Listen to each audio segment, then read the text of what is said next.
At the beginning of last lecture, we've got some confusion. I haven't really introduced it yet. So let's go back to that late pattern for a second. So there's going to be a Galois. This is just notation. It doesn't look very interesting, but there's a two-dimensional representation of the Galois group of QP, which has a weight. It's actually k minus 1, the weight, the Hodge weights, but k, and a number L, which is a p-adic number, something in E of an extension of QP. Attached to this data, you have a two-dimensional semi-stable representation. So that's VKL. I'll come back to this in the last lecture. And we were trying to compute its reduction. We don't know how to do it.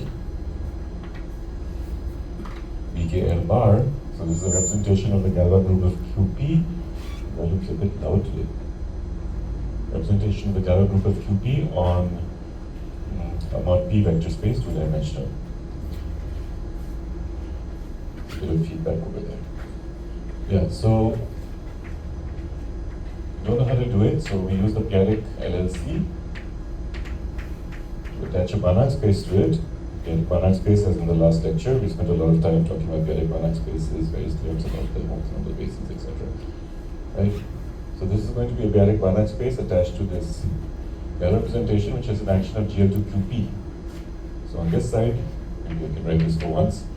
GQP is acting on these vector spaces, but over here, we have GL to QP acting. Can't read that.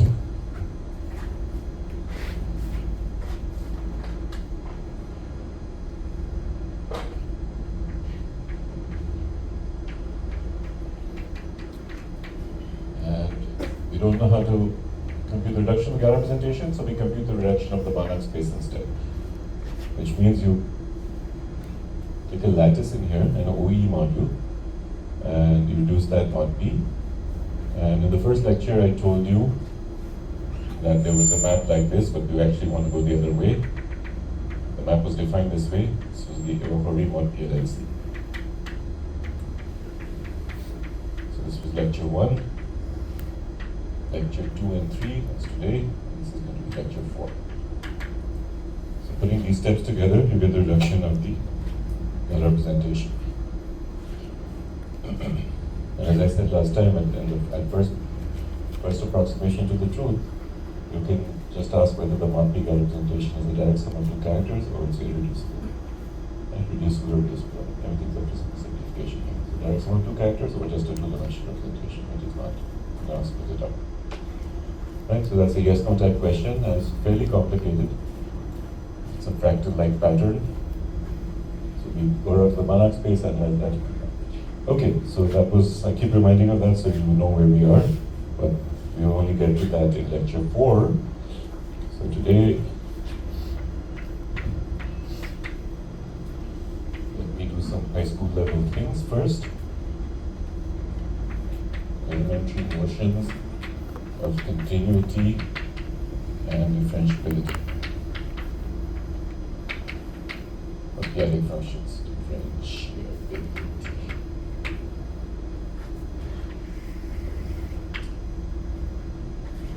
Alright, so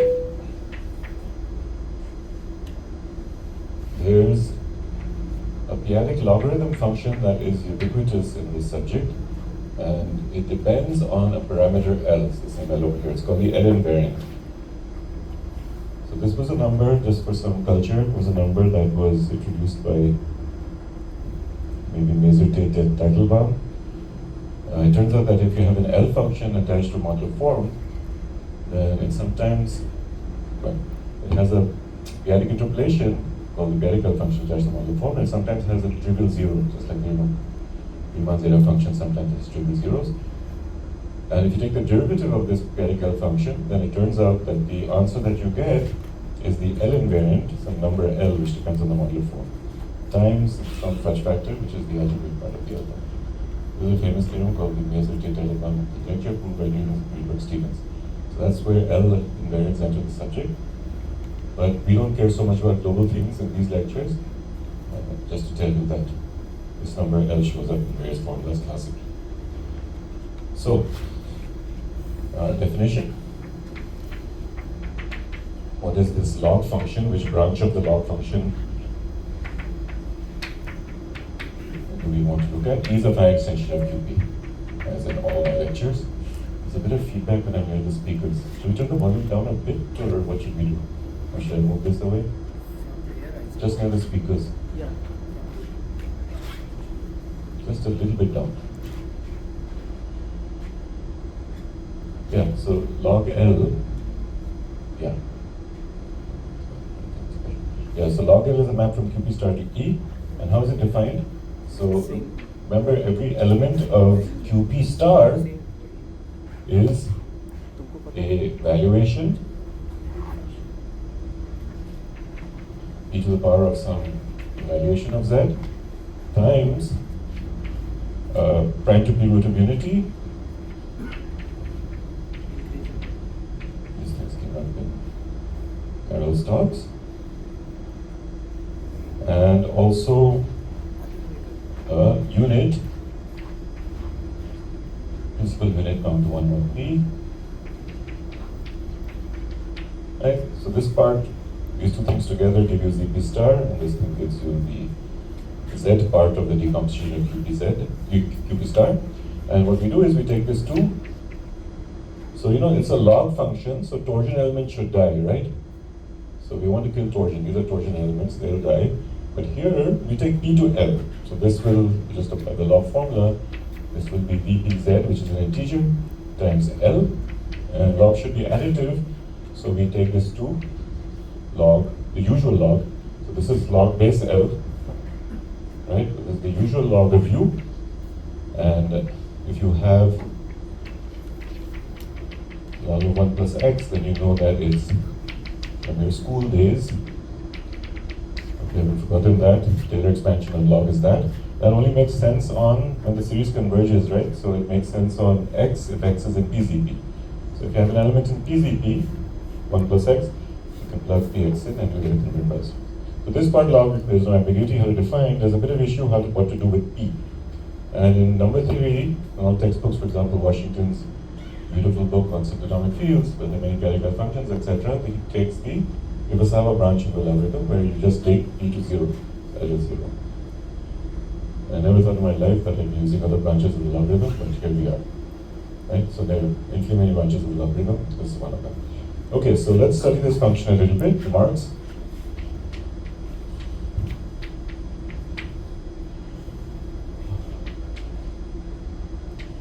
Log L on QP star is continuous and even differentiable. Infinitely differentiable.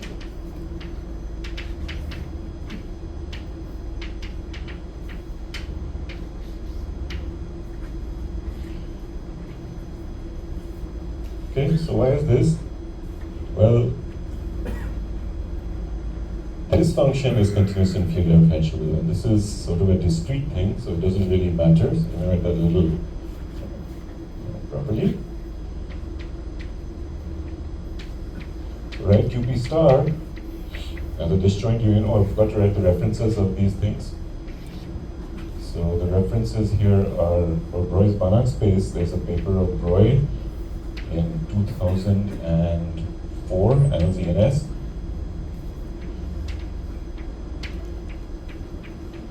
But this is not what we're following. So he gave a very abstract definition of this Banach space. That's mathematics, some dual of something. But then later in 2010, he gave a more high school definition, and that's in asterisk 2010. And many things that I'm saying now, for example, these more elementary things are from the paper of CG, which is the whole topic of this course. That's on the archive, 2004.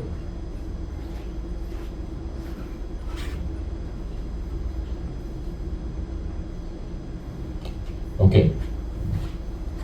So I was just simply reminded of this because things I'm about to write down right now are taken from there. So let's write this as a disjoint union of I belonging to Z.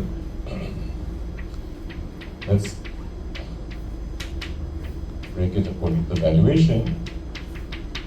Right? You can write QP star according to the valuations. And each of these sets is an open set, and on this you have the log function, which is Z as p to the I, Z over p to the I, right? So here you know what to do on log L, because it's a power of p, and here this is a unit, right? So you can use that formula. So you can map this to IL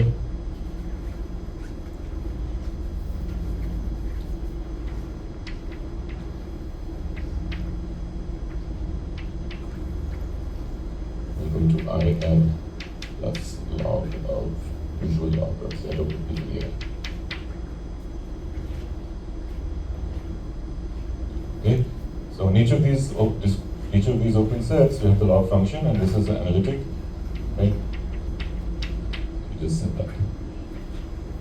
So there's no problem on QP star. You can just break QP star into these open sets and define the log and analytic function on each of these open sets.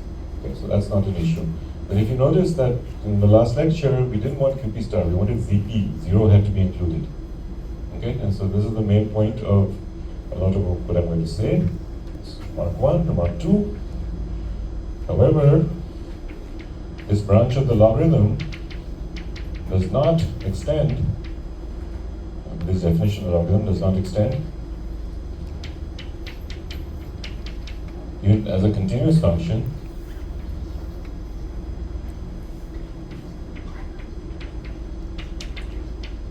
to QP. So why is this? So here's a little example. So if it was a continuous function, every sequence of points converging to 0, the log should converge to something, right? You should get a unique limit, for instance. So let's take a clever choice of sequences, which was told to me by Anand many years ago. Let's take this sequence and this sequence. So these are both sequences of powers of p, so they go to 0 in the p-adic topology, right? So this p to the n, where n is tending to infinity, right? So they both go to 0, but the limits of these two things are a bit different. So both these sequences go to 0 as n tends to infinity, but if you apply the log, you might sometimes forget to write log L, so p to the 1 plus p to the n. By the property of log, this is 1 plus p to the n, 1 plus p to the nl, right? And this one goes to L in the p-adic topology because p to the n is going to 0, right? So p to the n times L is going to 0. This is just going to L. But the other one, as you can see, p to the n, this is p to the n L, this one goes to 0. So if L is not equal to 0, then these two limits are different, and this is not a continuous function. There is a problem extending this function to 0. Yeah. Oh, so QP star is equal to p to the z uniformizer times ZP star, and ZP star is FP star cross 1 plus p ZP. Sometimes you identify this with UP minus 1, it's the P minus plus roots unity, like type number lift, for instance.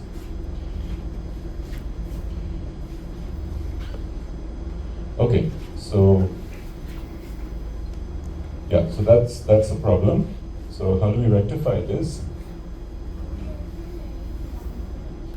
L can be anything, so in general it doesn't extend to a continuous function.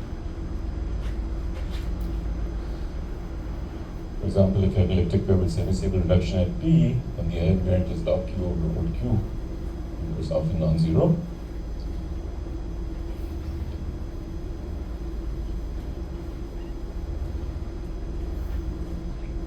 So, but there's something nice that does happen. I wish some of these things were taught to me this way. It's kind of elementary examples. So if you take z to the n log z, then I'm claiming it does extend to a continuous function on QP if we set z to the n log z at 0 to be 0. So, however, if for all with n greater than equal to 1, z to the n log Lz extends to a continuous function QP star to E qp to e and extend it to 0 if we set 0 to the n log L0, this is the definition, to be 0. Okay, so there's some problem because log of 0 is not defined, but I'm claiming that if you multiply by a high power of 0, then it's defined. Okay, so why is this? Indeed,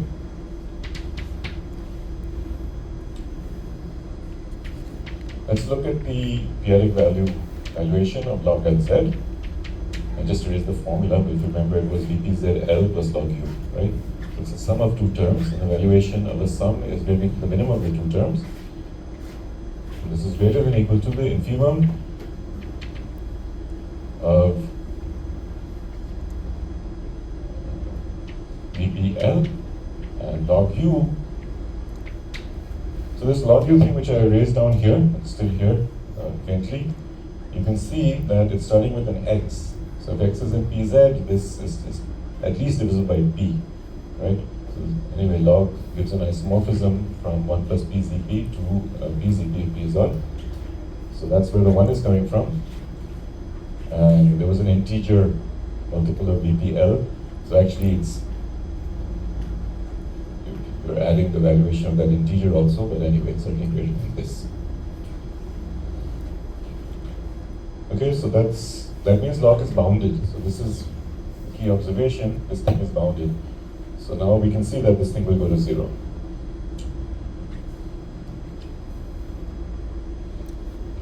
So n greater than or equal to 1, let me just write this out. Implies vp set to be n goes to 0. It goes to infinity. Sorry, I made my mistakes I made last time. So z to the n certainly goes to 0, so that means that valuation goes to infinity, and therefore the valuation of z to the n log Lz also goes to infinity as z goes to 0. Remember, n is greater than or equal to 1. It's fixed. Z log z or z squared log z, right? So this is the elementary observation, but it shows that in the limit, this thing is going to 0. So if we define, just fill in the limit to be 0, 0 to the n log 0 to be 0. Therefore, done. That means it's continuous. We can extend it continuously if we set 0 to the n log L0 to be 0, where n is greater than or equal to 1. If n is equal to 0, then of course that's a pole. Okay, so great. So now we have at least some continuous functions, z to the n log z. Let's try and study their differentiability. So in elementary high school terms again. Question? These functions are going to play a very important role, these monomials times logs in the whole argument.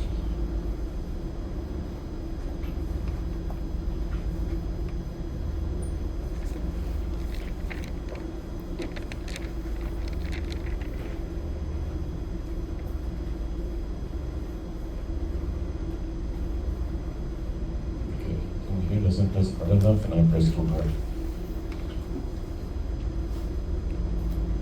That's why we collaborate, opposites. Okay, so yeah, what about the derivative? So let's look at the derivative of z log z and make sense of this. Let's take the first derivative. So if z is not equal to 0, then there's no problem, right? These things are all defined. Is differentiating the usual way. So one of the things in Chekhov's book is to show that many of the formulas that work in classical calculus, derivatives, product rule, chain rule, etc., those things work in the p-adic work also. So it takes some time to get used to that, but then you realize that life is just the same. Okay, so many of the formulas for derivative, I defined the derivative in the same way last time as a limit. All that stuff works in the p-adic work. So you can use the chain rule here, and you'll get differentiate the first function, log Lz. Right? And then if you differentiate the second function, you get z over 1 over z, which is 1.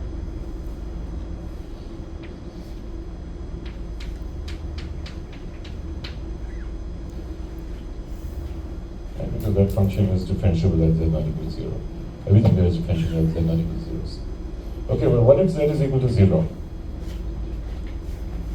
So then you have to do a limit, right? Let's look at the definition.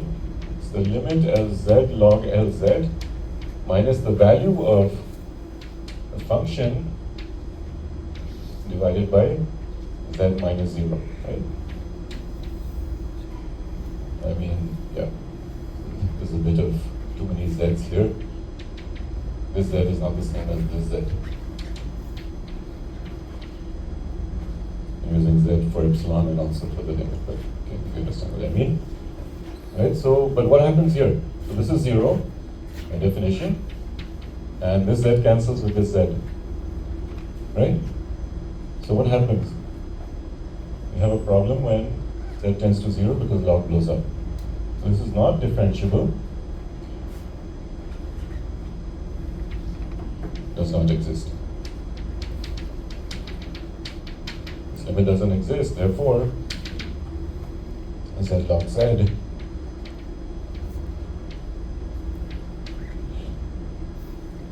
is not differentiable on CP. I'm just really slow.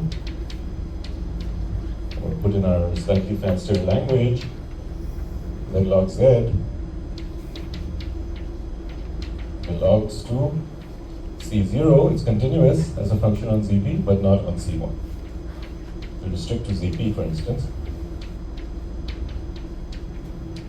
Remember, any function, I didn't prove this, but I put it in the notes, any function in C1 was actually differentiable. Continuous derivative, first derivative, right? So here we see there's a problem. The derivative doesn't even exist on 0, so the question of it being continuous doesn't even rise.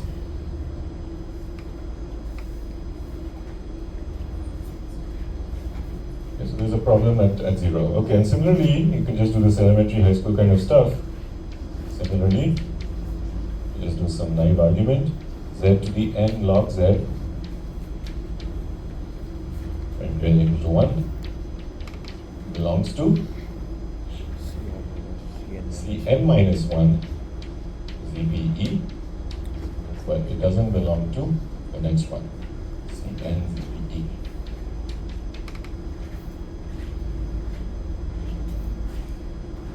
Okay, so this is a good example of functions which lie in one space but not the other, right? All those spaces look the same when we did it on, examples. All those functions look the same when we did it on the last lecture. But now we see that there are at least some functions which distinguish these spaces. Okay, so now that was my high school motivation. Let me come to our formal proposition, which is in our paper.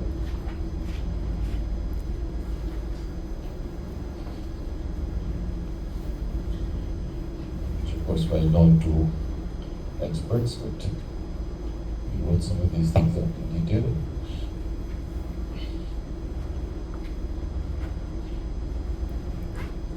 So in fact, proposition if g of z is equal to z to the n log z, log Lz, I'm going to forget to write the L as I said, this belongs to Cs. Remember there was an R there, CR, R could be a real number, belongs to Cs when we use S here for some reason, which I forget. CPE for all 0 less than S, strictly less than N. So I think I should say floor S, did I? No, okay. No, it didn't. CS is defined. Okay, so the claim is that this function is, which is matching with that, right? For S strictly less than N, it's CS. Okay, let's prove this formally. So proof, we need to show in TS. If epsilon, and recall the definition, GS of XY is equal to, remember the definition of epsilon? It was g of x plus y minus the Taylor series up to this, right? It was the error term of the Taylor series expansion. So we have to show that epsilon, which is x plus y to the n, log L, x plus y, minus the partial Taylor expansion, floor of S. This is floor of S is an integer. Gj. So here I'm writing Gj of X because there exists, so Gj X Yj, J factorial. So there exists some functions Gj such that this difference, the valuation of this minus H tends to infinity as H tends to infinity. Okay, so we have to check that. And the functions that we take for the Gj's are going to be the derivative functions. Because we know that if it was Cs, then those have to be the functions. It's up to us to choose those functions. Okay, so you can think of these as there exist Gj's, but we're going to take them to be the derivatives. So if this is true, then the evaluation, so in pmum, x belonging to Cp, y belonging to p to the h. It's a bit tricky, this stuff, because the h is really small here, but the limit is really over h. In pmum of the valuation of epsilon g s x y minus sh, this goes to infinity as h goes to infinity. This is what we have to check formally, right? Not use our intuition about log function, formally check. That's the definition of being CS. I think this number was called CGH.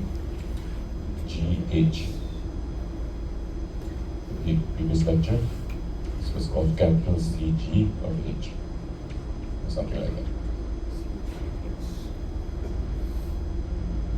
CGS of H, maybe CGS of H. Maybe those are two subgroups. You have to show that this number, which is once you fix H, it's in pmum of a whole bunch of things. For each H, you get some number, and those numbers tend to infinity as H tends to infinity. That's what you have to check. Okay, so let's check this. So fix H. Let's try and estimate this. So there will be two cases. Maybe I won't do both. So one will be, okay, fix X. Let's fix an H and also an X and ZP. Because we have to take in pmum over all X's. So let's look at two cases. One will be the valuation of X is bigger than H. Let's analyze this case a little bit.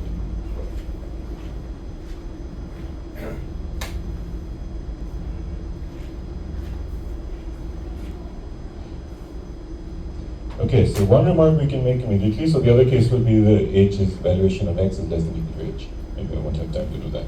Let's analyze this, the situation in this case.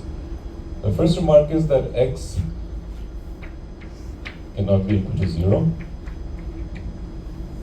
Oh, sorry, I got this wrong. I want you to do the other case, because I can't do this.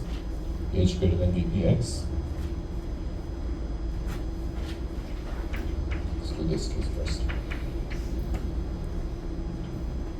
Right, so H is a finite number, so X can't be 0, because this would go up, this would be infinity, right? So one thing we're sure of is that X is not 0. So let Y belong, now remember Y is heading over here, it's in P to the 8 CP. And we also note that H is bigger than or equal to 1. Because H was strictly bigger than some valuation, right? So H is at least 1. So now we have that H is in, Y is in PZP at least. So this function, this makes sense, just as the power series, because Y was in PZP and X is not 0. You can divide by X, and Y is in PZP. And the valuation of, and equally importantly, this valuation is bigger than this valuation. So this is in PZP. Right? So this is an analytic function. So it's analytic in Y over X. Y is in P to the 8 ZP, and the valuation of Y is strictly bigger than the valuation of X. So H at least on the top, and strictly bigger than X. So that quotient is in PZP, so you can expand this. Okay, so we're going to use this.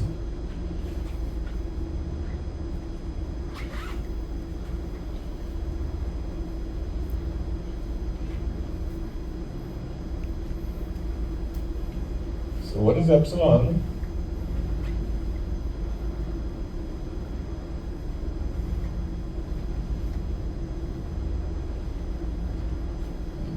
missing a step here. I want to say that epsilon, okay, I'll just write it and then come back to it. So therefore, I'm claiming that epsilon of xy is just the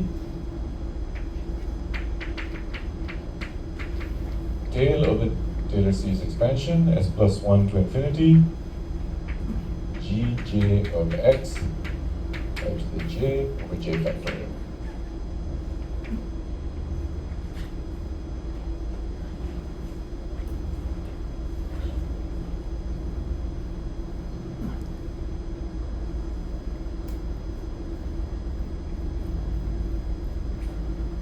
I guess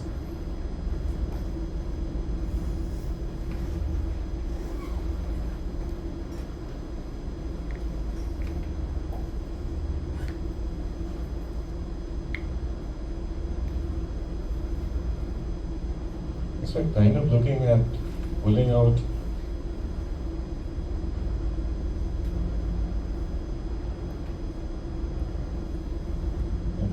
an x and writing this as log Lx plus 1 over y over x, right? Something like that, which I'm getting a bit confused about right now.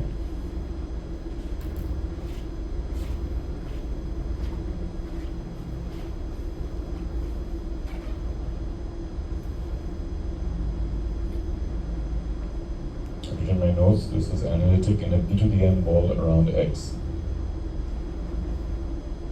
Okay, let me continue. If there's something you can say that helps me, that would be great. Okay, but the claim is that epsilon, because epsilon is analytic, because of this remark, this expansion is just the tail of the power series. So that means maybe a little bit of justification by pulling something out and putting it back in. Okay, so we have to analyze this tail. So let's do this. Let's look at two cases. Let's look at j less than or equal to n. And what is the derivative of this function, gj of x? We need to estimate these terms. So the derivative is given by the following formula, which I'll just write down. N factorial over n minus j factorial, x to the n minus j log Lx plus t to the tj x to n minus j. It looks like this, where tj belongs to cp. Okay, so if you differentiate this function, for example, we can do one derivative over here, g1 of x, so I'm taking the derivatives, remember, as the things. What happens if you differentiate x to the n log Lx? You will get n xn minus 1 log Lx plus x to the n minus 1. Right? Chain rule, not chain, product rule. So you can always write the derivatives in this form, where you have monomial and xn minus j with some integer and some of the term over here. Okay, so we'll use this formula. What does this formula tell us? We already know the valuation of log L of x is greater than or equal to the minimum, greater than or equal to the minimum of the valuation of x and 1, which is also, you can replace the 1 with a 0 here. That's more to match it with the second case, which I'm not going to do, but it's done for you. I'll just make it a bit smaller. And therefore, if you want to study this term, valuation of gjx y to the j over j factorial, then it's going to be greater than. So we have this kind of stuff here, right? But all of these things, x's and zp, so these are not going to contribute. We just have to worry about the valuation of the log term. So that's going to be greater than the minimum of the valuation of L, comma 0. And there's a y here, y to the j, that's going to be j times h. And finally, we have to subtract the valuation of j factorial, right? So we get that estimate on that term.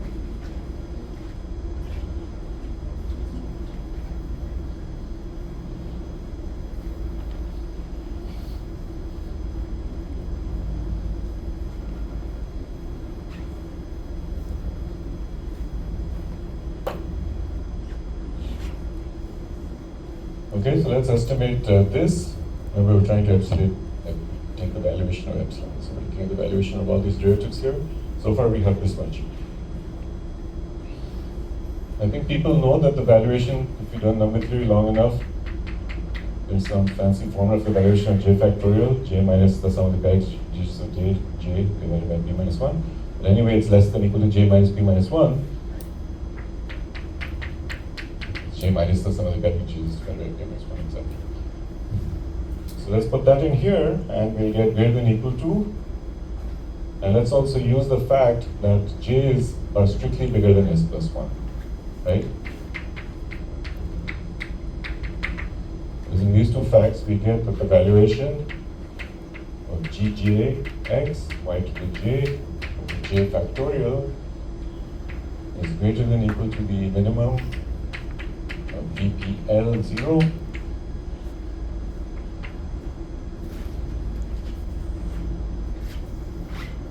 valuation of j factorial is less than equal to j over p minus 1, so the negative of the valuation is greater than equal to minus j over p minus 1, right? So using that, we get this 4 of s, and these two things. Skipping some steps to save some time.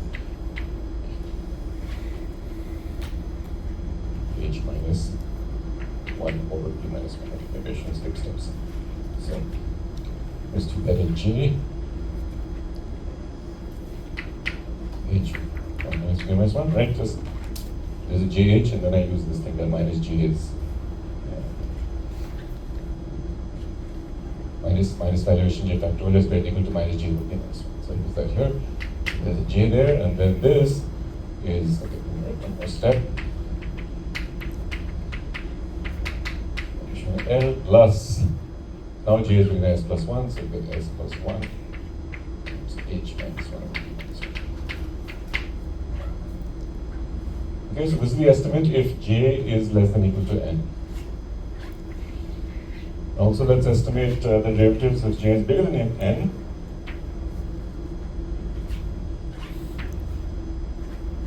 So if j is bigger than, I wanted to do one proof because I haven't done many proofs in these lectures, and I thought it's good to do like one at least to get a flavor of what this p-adic analysis is all about. Okay, so if j is bigger than n, then remember x was not 0, so we can take the derivatives of z to the n log z using the classical formulas. And if we test this out in special cases, you can convince yourself that this is true.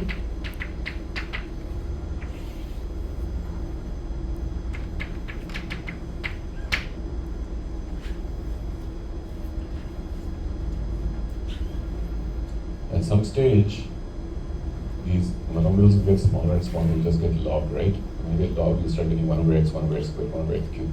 So when the derivatives get large, you'll get this formula. Okay, so in this case, similarly estimate this expression in epsilon, and estimate this expression. Valuation of gjx y to the j over j factorial. Okay, so we use this formula.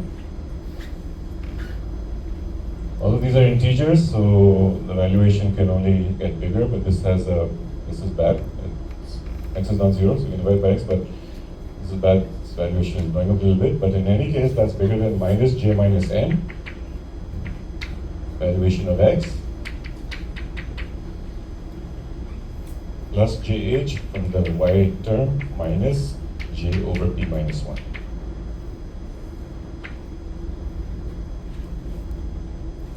Right? Greater than equal is coming because the numerator is an integer. By p. Now a little trick, let's write this as n h minus 1 over p minus 1, algebraic manipulations, j minus n h minus 1 over p minus 1 minus valuation of x.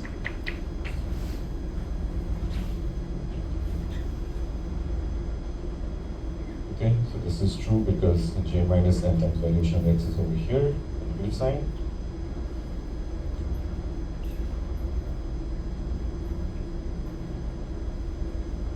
J times h minus 1 over p minus 1 is over here, right? And minus n h minus 1 over p minus 1 cancels with the plus n h minus 1 and p minus 1. So we get the previous line. And now we use the fact that h minus vpx is greater than or equal to 1. Remember, the valuation of h was strictly bigger than the valuation of x, so that difference is bigger than or equal to 1. And you're subtracting a number like a half when p is 2, or 1/3, one half when p is 3 actually. P is 2 is subtracting 1, this simply is not 2 maybe, I'm not sure, but in any case, this is a small fraction, and this number is bigger than or equal to 1, or at least for p not equal to 2. So this whole number here is positive. Remember, j was bigger than n, so this is positive, right? Everything there is positive, and therefore this is greater than or equal to n times h minus 1 over p minus 1. Okay, so let's call these two estimates 1 and 2. Star, double star. And if you put both of these together, if I want to raise the formula for epsilon,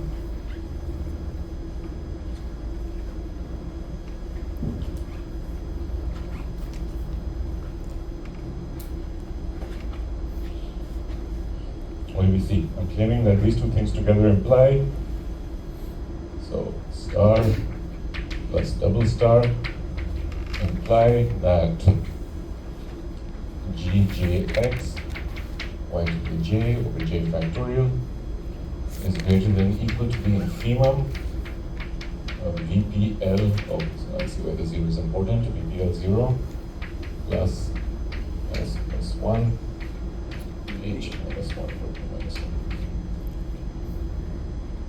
I think it's over here, right? For j less than or equal to n, we prove this on the nose. And for j bigger than n,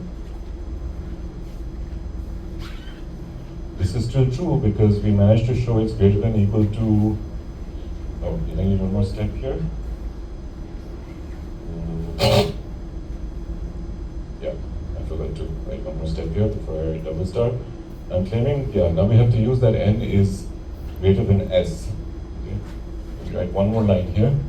Remember s, we're trying to show something is cs, where s was 1 smaller than the power of the log, right?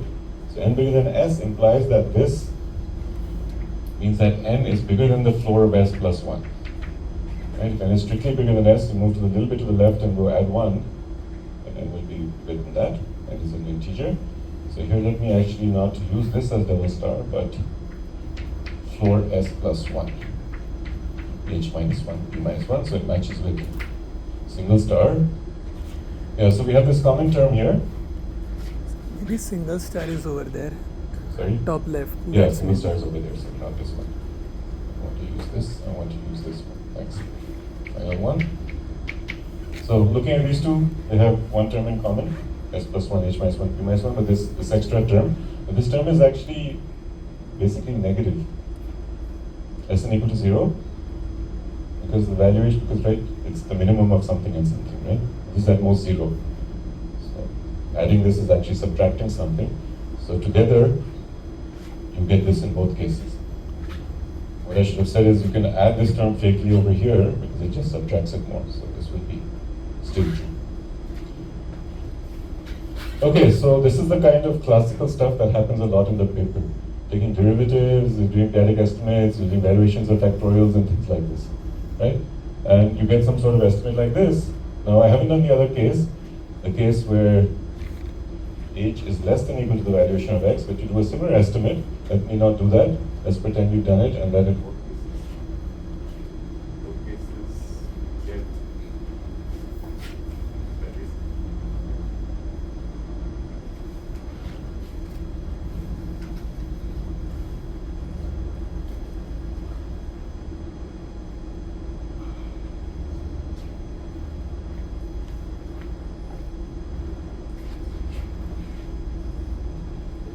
both cases, we get similar kind of inequality. And then if you take this valuation of epsilon xy minus sh, right? Then it's greater than or equal to the infimum of the previous line. Let me rewrite this a little bit. Valuation of L comma 0.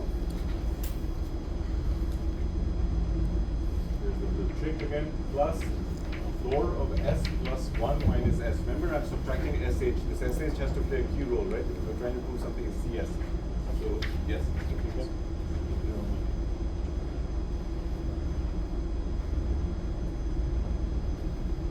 When you subtract that SH,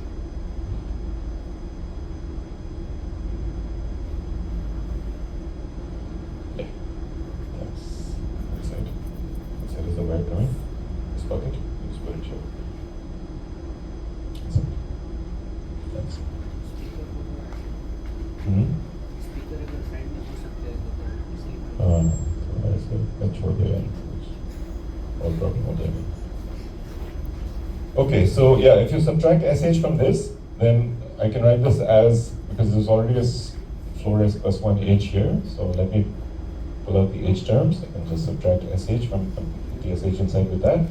And finally, there's one more term, which is a fixed term, S plus 1, 1 over P minus 1, a floor of S plus 1. Right? I hope you're checking the algebra there. Is it correct? We subtract from, right? So the valuation of epsilon is greater than the minimum of all these valuations by triangular inequality, then eliminate them, but still works. And each one of these is greater than or equal to, by this previous line, this number. To subtract SH, I just put the SH here. Right? So you get this kind of estimate. And now, let's pretend that this also holds for H small. There's a slightly different estimate, but pretending that for now, what happens? Now the most important thing, this is the most subtle thing in this argument, is this number is strictly positive. Take the real number, take its floor and add 1, and then subtract S, you still get something positive. So if you take the limit as h tends to infinity, because of this being positive, this is just a fixed constant, doesn't depend on h, it's also fixed. You see that this tends to infinity as h tends to infinity.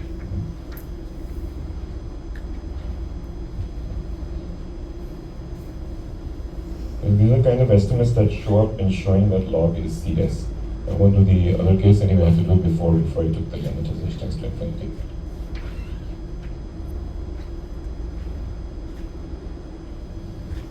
So at the t time, you will tell me why epsilon was given by that formula over there. It's the analyticity of this function as a function of y over x. Okay, but I had some algebraic manipulations which I maybe didn't write down. All right, great. So we have that these functions are CS, and more interestingly,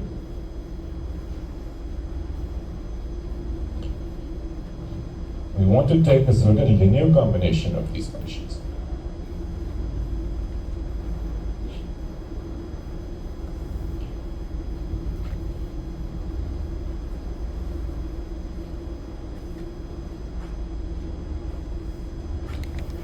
Corollary. It's very important for us. For functions of this kind, lambda belonging to I is a fixed set. Lambda I are some constants. This is all types of zero stuff. Z minus Z I to the n log L of Z minus Z I. This belongs to CS, ZPE, where the ZI's are in QP or ZP, it's a QP. And anything else is not defined here. Yeah.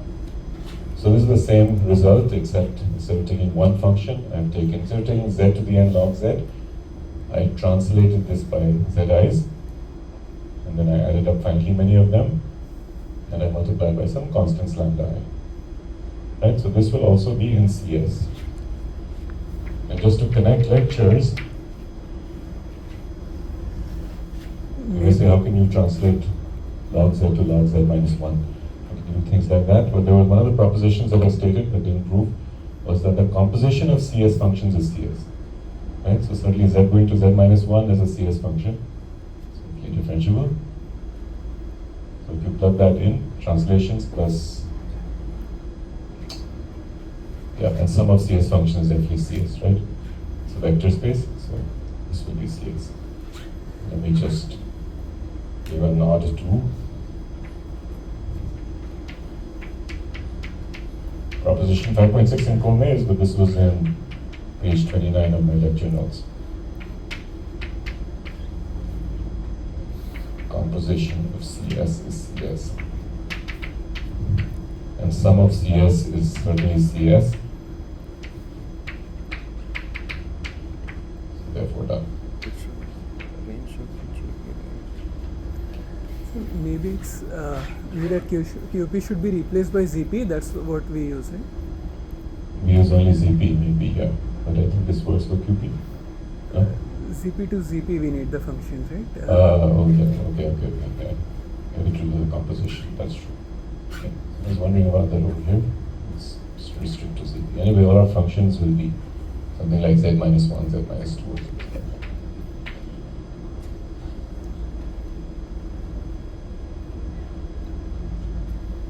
Any questions?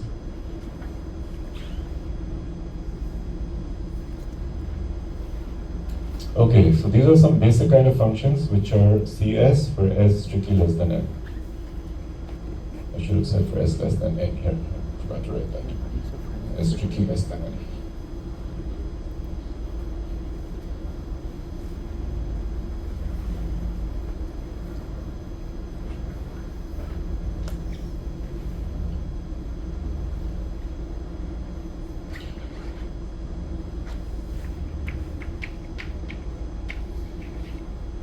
There in the proposition, but we see it in the query also.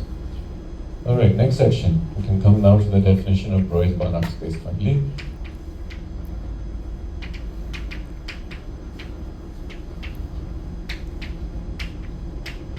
Remember, L was an element of E, and we had these log functions, and we had sums of log functions and things. And K is going to be an integer greater than or equal to 2. This is the first time this is coming up. Put that here. If K is not 2, it actually becomes 3. Okay. So there is a L belongs to E, finite extension of QP. And I'm going to define R, I don't know why I'm putting parentheses around these things. R is K minus 2, which is greater than or equal to 0. There's some notation that will be fixed throughout the lecture. There are many parts of the lecture. So K is going to be the weight of the modular form in the background. R is weight minus 2. R is going to equal to 0. It's also some kind of weight, shifted by 2. And L is the L invariant of the modular form in application. Okay, so what is local Banach space? So let dk be the following set of functions. Functions from QP to E. Okay, so these are not functions on ZP now. This is a stepping up. You're somehow covering QP by a ZP in the North Pole and ZP in the South Pole, something like that. Okay, so there are two ZPs that will show up. So G restricted to ZP should be CR by 2 is a function on ZP. Okay, so that's the condition you can require. The only subtlety there is that, let me step out of the line of fire. So the only subtlety there is that you're taking R by 2. Okay, not K, not CK or CR, but CR by 2. Okay, so that's one condition. And the second condition, so this is some differentiability up to order R by 2. The second thing is that when you do this operation, Z to the R, G of 1 over Z. Okay, so this is not defined at Z equals 0, right? But the claim is, and the requirement is that as a function on ZP minus 0, this extends to a function in CR by 2 ZP. So it's a function on ZP minus 0 because G was a function on QP. Right? So 1 over Z makes sense except for 0. But that function is also CR by 2. You can fill in the value at 0 to make it a CR by 2 function.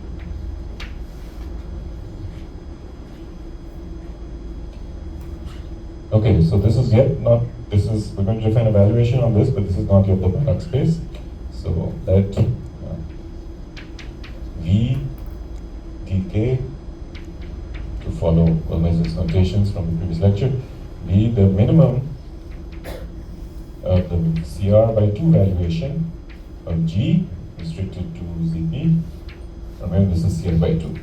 And then we can also take the CR by 2 valuation of the other function, Z to be Rj1 over Z. Not brackets, maybe not. Remember at the end of last lecture, we were talking about CR functions, and there were various complicated valuations, but I said that the valuation of something in the Mahler expansion was given by the infimum of some numbers minus R times ln, things like that. Right? The infimum of the valuations of the Mahler coefficients minus R times ln. Right? And I said that was equivalent to, that's the same thing as saying n to the r, norm of an going to 0. So you can define the sup of n to the r an as this, basically this PCR. Look at the Mahler expansion. These are CR functions, CR by 2 functions, they're continuous. If you look at the Mahler coefficients, it's the sup of the n to the r or n to the r plus 1 times some shit, absolute value of the an. Okay, so we take the valuations of both these functions and take the smaller one. As I said, in this business, as you do more of this, you see that if you take the minimum of everything inside, it seems to be the right valuation. Okay, so this is apparently a Banach space with respect to this valuation, but this is not yet what we want. It's the numerator of the Banach space. What is the actual Banach space? It's going to be incredible that you can write down the p-adic Langlands correspondent so explicitly attached to a semi-stable representation. So let me tell you the denominator. So there's some subspaces of dk. So one obvious subspace is the polynomial functions.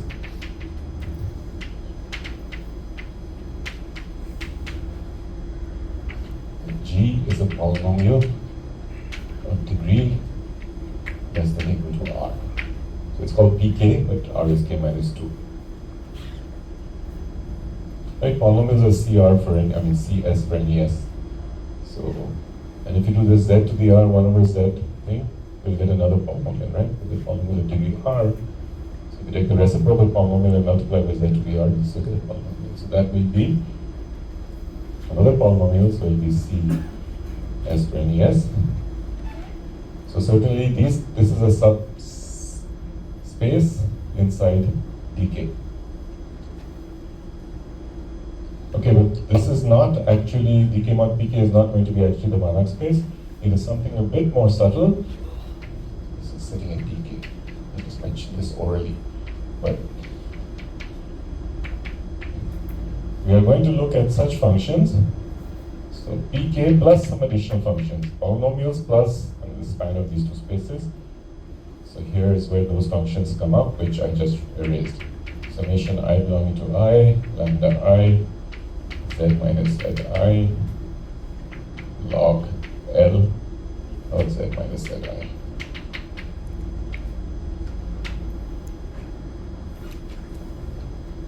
So, it's an Ni here, sorry. So let me just define it formally with such that the Ni's belong to a specific range of integers r by 2 plus 1 up to r, and there's some condition on the summation lambda is and such that the degree of the following polynomial, I belonging to I lambda I z minus zi ni, this is strictly less than r by 2.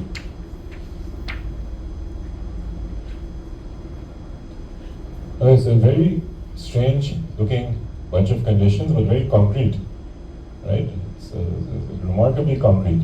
Some of this p-adic Langlands stuff can be very non-concrete, the Langlands stuff in general, so it's good that one can write down things so explicitly. You're looking at all polynomials of degree less than equal to r, plus sums of monomials times logs. The degrees vary in a particular range, floor of r by 2 plus 1 into r. Parentheses within parentheses, brackets within brackets, and such that the degree of this polynomial, I wrote it, sorry, not that polynomial, but the one over here, the degree of the polynomial part without the logs, that should be strictly less than r by 2.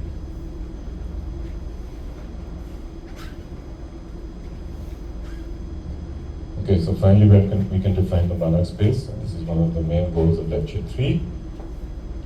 Let BKL be dk with respect to, okay, so there's a norm on these things which I haven't defined, or I have defined it, valuation, yeah. So you take the closure of PKL in that norm, and you take this quotient. This is the definition. Banach space. That's in Roy's 2010 paper.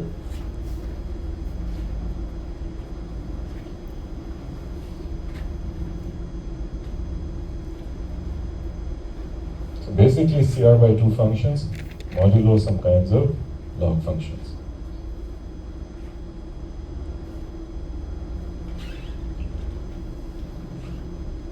So you may ask why this is even sitting in dk, right? But what do we know? We know that n is strictly bigger than r by 2.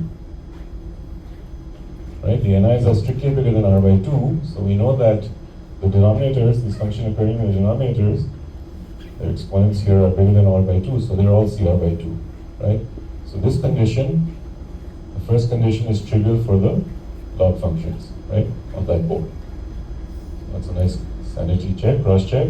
And here's another one. It's not at all clear immediately that this function is also CR by 2. Right? When you take this complicated log expression, let's just motivate that a little bit, and then you'll see where this degree condition is coming up from. Maybe unfortunately I have to erase this. Remember, now we want to check whether one of these sums of log functions is actually CR by 2 after you do this transformation z to the G1 over z. Is it CR by 2? Does it extend to a CR by 2 function? Let's check that. Just to make sure things are well defined. So remark. So let's call this G of z secretly over here. So I don't have to write it again. Let me take G of z to be that. Then for G over here, z to the r, G1 by z extends to a CR by function. Let me loosen that to say that it's CR by 2. So why is this true? Well, what is this? When you substitute 1 over z here and multiply by z to the r, what do you get? Indeed, z to the r G1 over z, do a substitution, you get summation lambda I, the finite sum, z minus zi. So you're putting 1 over z for z, so you get 1 minus z zi to the ni. Let me just for simplicity assume all the ni's are equal to n. Okay? All these ni's are constant, 1n. Should really check this in that case, but yeah. So if you do that, this will just become an n, and on the bottom, you get a z to the n right? And there's a z to the r outside, so there's a z to the r minus n here. And if you put a 1 over z here, you'll get a 1 over z minus zi, which is the 1 minus zi z over z. And log of a over b is log a minus log b. So let me break that term into two parts. Log L of 1 minus zzi and minus log z. So let me write that separately. Minus some lambda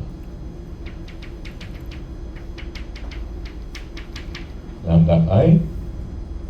Slightly repeating, z3 r minus I, changing the order for some reason. 1 minus zi to the n, and then log of z. Right? So if you put in, I hope other people are following and not just Anand because you wrote the paper, but if you just put in z to be 1 over z there, right here, and this is 1 minus zi z over z, right? So you get z to the n in the denominator, and put that up here, z to the minus n, and the z to the r outside, right? And here, same thing. You have 1 minus zi, 1 over z minus zi, so you write it as 1 minus z zi over z, and use the log of a over b is log a minus log b, break it into two parts. Okay, we already said, so this is a, okay, so remember n was, yeah, okay. So I'm claiming that this part is trivially CR by 2. Okay. And again, this is because n is large here, so it's bigger than r by 2. So these things are CR by 2, and you multiply by some other polynomials which doesn't interfere with CR by 2.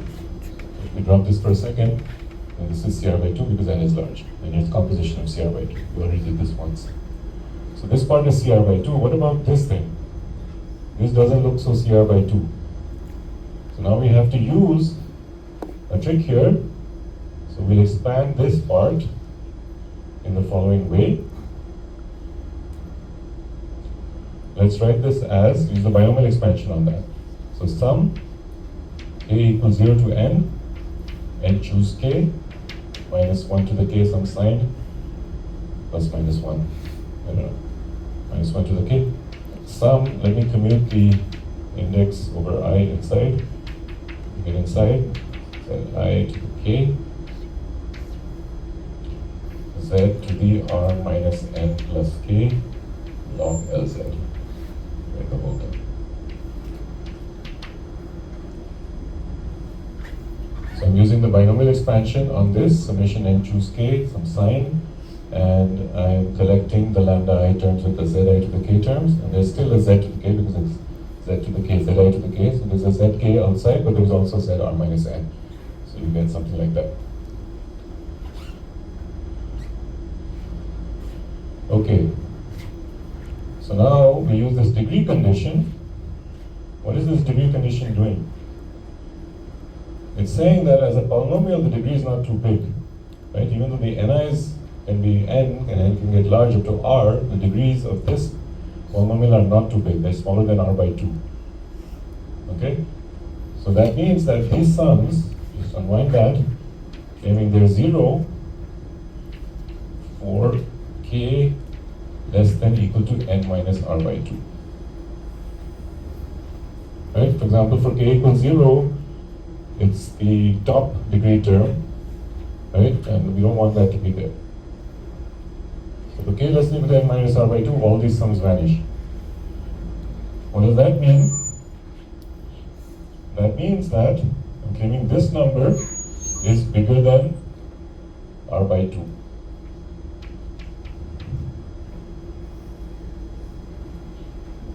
Right? Because if these vanish for k less than equal to n minus r by 2, the only ones that survive are for k bigger than n minus r by 2. I'm writing English sentences here.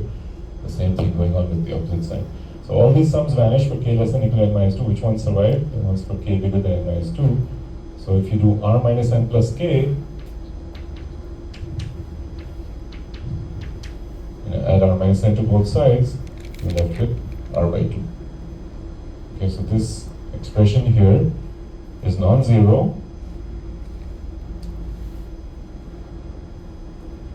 It's definitely 0. It can only survive if this expression is bigger than r by 2.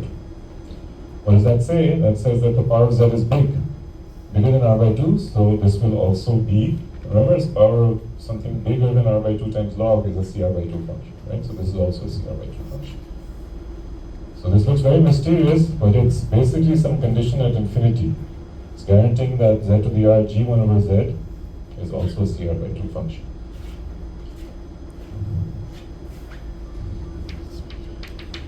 Therefore also CR by 2.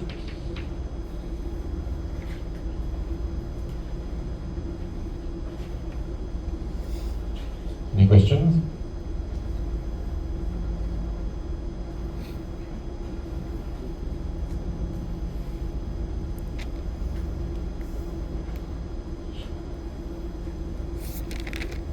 It's a little bit technical, but I thought I'd write on some details this time rather than just hand it. Okay, so this check is to convince you that pKl actually is a subspace of dk. Both the CR by 2 conditions are satisfied. And the original function restricted to ZP and z to the RG on side. It's also CR by 2 because of this degree condition.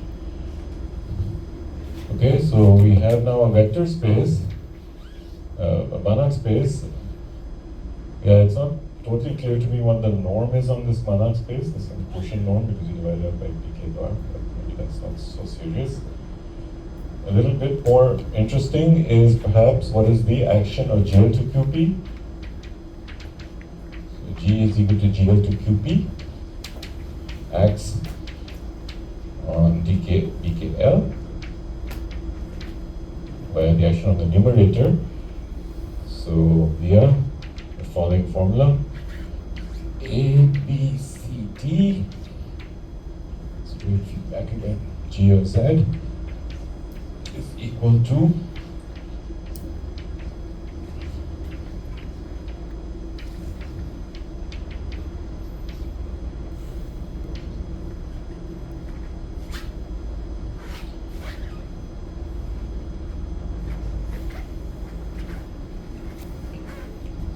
basically Mobius transforms, but in a certain concrete way.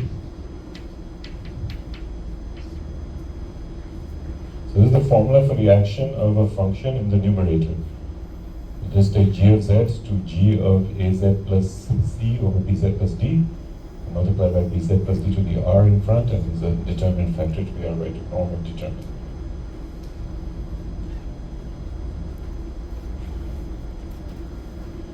Okay, apparently this action is supposed to preserve a norm, etc., and this makes this into a unitary GL2 Banach space.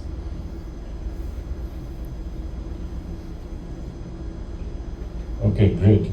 So I think now I can come to the last thing I wanted to say, which I should probably do here.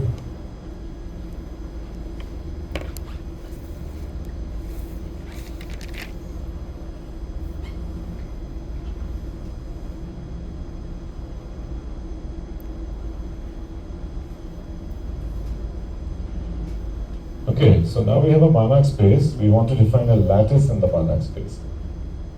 We want to define what, if you do algebraic number theory, you have something like Q root 2. We want to define lattices in Q root 2. We're going to use a lattice, right? Z root 2 is a lattice inside Q root 2. Similarly, you have this vector space over E. Everything's over E, right? E value function is a vector space over E. You want to define an OE structure, ring of integers, on some space. Okay, so how do we do that? Okay, so let me call this section uniformizing dkl.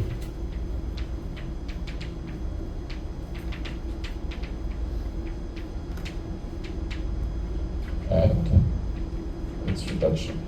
So we want to uniformize, we want to speak of the reduction, and we also want to make sure that the reduction is the homomorphic image of some other space which we can handle.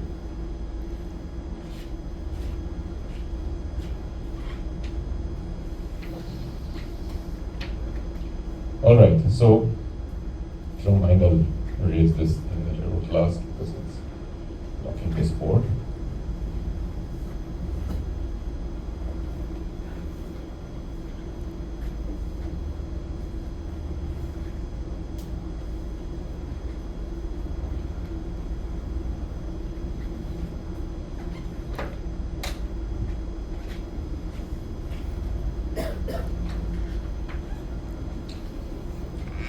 So remember, we have to compute the reduction of the Banach space, and we don't know how to put an integral structure on something inside it.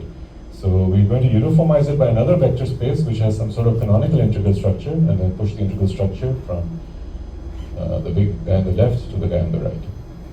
Okay, so that's going to be the trick. So proposition. Right now it's just some abstract thing. We don't know what a lattice in here is. So there's a natural map. I'm going to have to skip some steps here. Not so nice because these steps are very important, but so I'm claiming there's a natural map from compact induction Iz to G. You see everywhere there's compact induction from Iz in this subject. Speak of Roy's Banach space. These are semi-stable. The Steinberg hiding in here, things I think I won't have time to tell you where the Steinberg is hiding in here, for instance. Remember in Carroll's talk there was this issue of the I invariant vectors being non-zero, but the k invariant vectors were zero. Okay, so there's a map like this.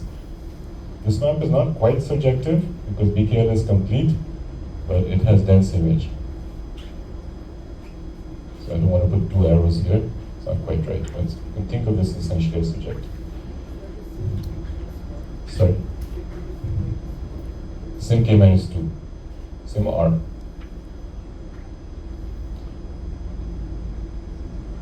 So these are all polynomials, homogeneous polynomials of degree R is k minus 2 over this characteristic zero field in x and y. It's functions from G to those polynomials. Compactly supported mod Iz. So the usual notation, which I should have probably recalled, G is GL to QP, K is GL to ZP, and I is the a priori star star 0 star mod P. And Z is the center, which I want write.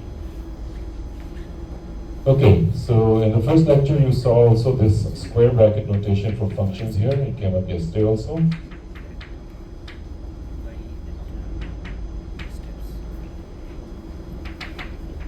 This is R. So everywhere there's k minus 2 in the subject, so sometimes the numeric writes k minus 2, sometimes R. So here is an example of a function. Group element, comma, vector. Right? These are functions in the compact induction. When you generate that space, what you send it to, Z to the I of PZP. Remember, it has to be a function on QP with values in E, right? Representative of some quotient space, but the numerator of that should be some function from QP to E. So this is going to be a map that we construct. I'll tell you a little bit about that map, such that it's a composition of three maps. But when you do this composition, you will wind up that this kind of basic function goes to that basic function. You have to fix some G, right? First. Okay, so I don't have too much time, but what can you do here? Let me just say it in words. So first of all, this sim k minus 2 e squared also has an action on G, not just of Iz. Right? So you can actually pull the sim k minus 2 out of the induction. And it's called the projection formula. If you restrict and induce, you can move things. This kind of identity shows up in many parts of mathematics. Okay, so you may as well assume that you're working with induction Iz G of 1 here, trivial representation. Sim k minus 2 is outside. Now there's another map from compact induction Iz G of the trivial representation to induction B to G, parabolic induction of the trivial representation, smooth part of that. And that map takes, okay, maybe it's a bit tricky to read or to speak it, but okay, there's a map to to smooth induction. So for compact induction, the trivial representation, to smooth induction of the trivial representation. And that map takes square bracket, double square bracket, identity comma 1 to a function in the parabolic induction, f identity, whose formula is given in the notes, so maybe I won't say it. But it's basically the characteristic function of biz.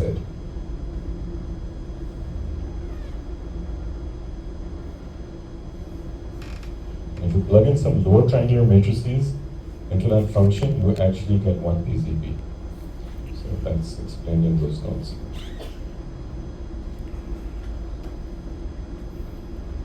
And finally, the last map.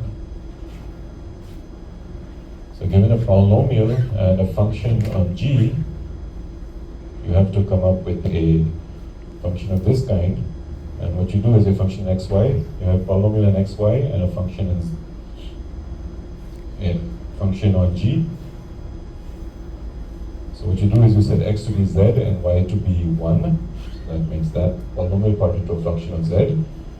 And the function on G, you just take 1, 0, z1, the lower triangular matrix, and plug that in, and you restrict to those kinds of matrices, and that's a function on QP. Okay, so I'm running out of time, so those 3 steps are explained on page 38.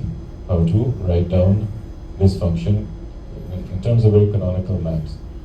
Reduction formula first, a map from compact induction to smooth induction, and then from smooth induction, your function on G, you just restrict to lower triangular matrices. That gives you a function of one variable. And it turns out that if you follow those 3 maps with this particular basis vector on the left, you wind up getting this particular function on the right. Okay, so let me not say more than that. There's some remarks about each of those maps also in the notes, which are very interesting, but let me skip that also. So definition.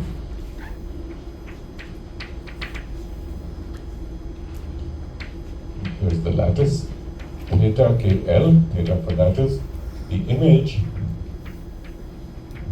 of induction IZG. When we want an integral structure on the left, you can push it over to get an integral structure on the right. So K minus 2 OE squared under the above map.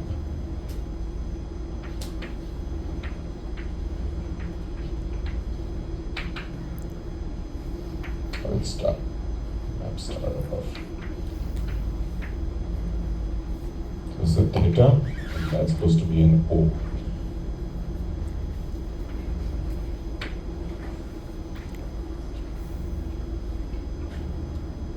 So instead of looking at polynomials with rational coefficients, you look at polynomials on the left with integral coefficients. So functions from G to polynomials with integral coefficients, and push them over here under this map and then an OE module, and that is what we're going to call theta KL. So again, this is not dense. Now the closure of that in detail will be a lattice. Theta KL hat completion is the lattice BKL. But for reduction purposes, you can reduce either mod pi E, you can either reduce the completion or just theta, right? Theta or theta hat, doesn't matter. Just like Z mod P is the same as ZP mod P ZP, right? So it doesn't matter which one you work for reduction.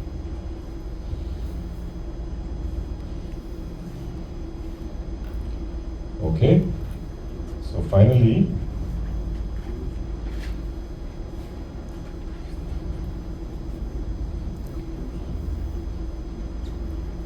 we reduce both sides mod P, so to speak, but actually more formally mod by E, by E is the uniformizer.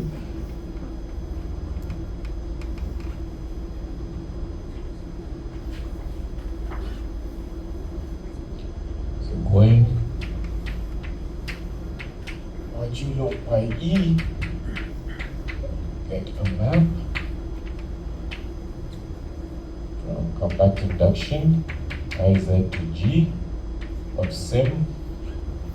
Remember, OE on by E at the beginning of my note somewhere was FQ, final few Q elements. So you get sim FQ squared And here for theta KL bar, which is just theta KL, tensor OE with FQ. Let's go mod pi E on both sides. So if we go mod pi E on the right, it'll factor through mod pi E on the left. So we have this. Because this map was essentially surjective, we had dense image, and you go mod P, you get something that's actually surjective. Okay? So for example, this map was not quite surjective, the image theta and theta hat were a bit different. When you go mod P, they're the same, so you wind up getting something subjective. Any questions about this? I'm going to start with this map in the fourth lecture. For the proof, I'll say one more thing right now, but any questions about this so far? Okay, so now let's look at this space of polynomials. I want to define some notation for next time. So this space of polynomials, remember for small r, this thing was basically irreducible as a kz module, right? But as an iz module, this is not irreducible. Okay, so this breaks into various parts, and so this is as an iz module. Remember, iz module means what? You go mod z is acting trivially, and the ep is acting trivially, or pi e is acting trivially.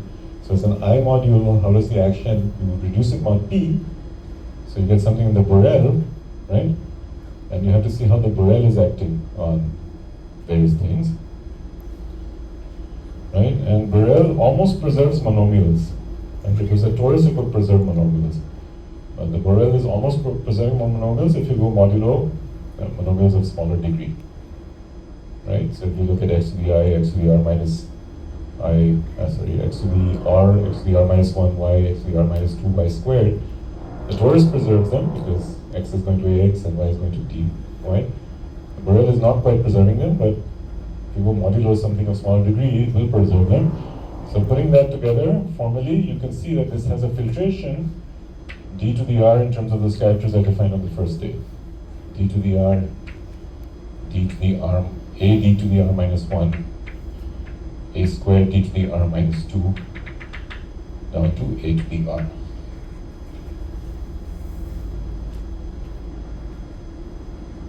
Okay, so each of these are one-dimensional spaces corresponding to the monomials. So let's call the image of each of these induction I, Z, G, right? There are many things here. Let's call the image, so let's say that, let's write it here only, induction I, Z, G, a to the I, d to the r minus I. Let's say this maps to f to I plus 1. So on the left-hand side, we have a filtration of sim R by these one-dimensional spaces, and the image of the ith step is f2i, comma 2i plus 1. So these are sub-quotients. We'll write here these are sub-quotients of theta bar.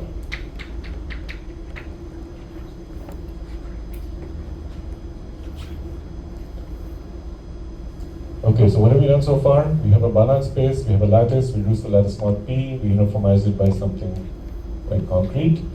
This thing has a filtration in terms of characters, and the image of each of the steps in the filtration is a notation, it's a definition. Defining the image of each step in the filtration to be f2i, comma 2i plus 1. So it's a subquotient of theta KL.